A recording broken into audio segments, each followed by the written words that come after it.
Hello everyone. In today's tutorial, I will show you how you can back up your snaps and memories. First, we will quickly check if Snapchat is updated.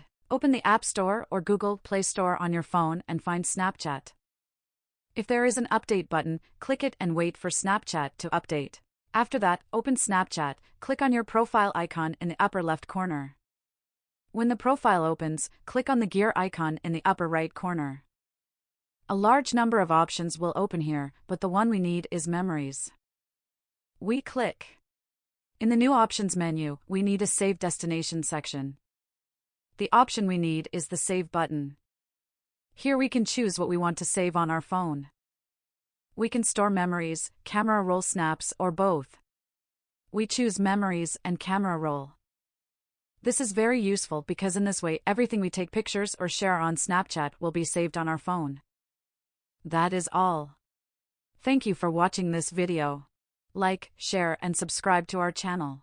See you in the next video.